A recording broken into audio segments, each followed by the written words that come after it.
gosh, maybe 7 years, maybe 7, 8 years ago, I was working at a job, and we had a guest speaker, and one of the things that she spoke about was the fact that she does not believe in cultural competence. And even if we are really good about knowing how to lead in our particular organization or our particular department, when another person comes in, the dynamics change. That was her point to that. And Mhm. so I kind of gathered that from what you said, but I don't know if that is something that you agree with, or what do you think about that?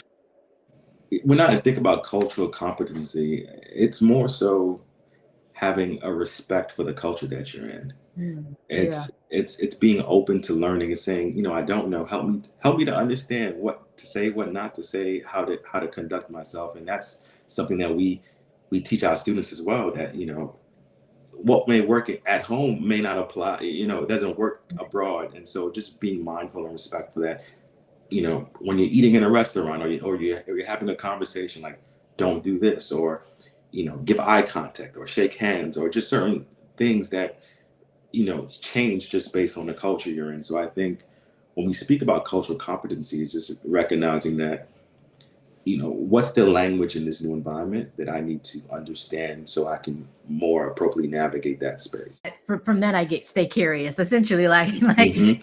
how do we stay curious, especially because I know we're talking about leadership, especially when we're looking at being a leader. And I don't know how we got to this point where we feel like leaders should have all the answers. They should be Hmm. know-it-alls. Like, and we don't see that as a bad thing. And I feel like a lot of times we even equate, specifically to the word competent, we equate competence to leadership, as in, if someone is leading and they're not competent, as in if they don't know it all, then we're like, oh gosh, they're a terrible leader.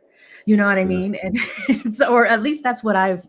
Absolutely. I coach leaders across the federal government, as part of my role, and it's interesting to see. Sometimes we put leaders on this pedestal. Oh, deputy director of this, or Yeah. executive director of this, and you naturally feel like, wow, they know everything. They don't have any issues, and then you coach them, and you're like, wow, like you have the same issues as a common person.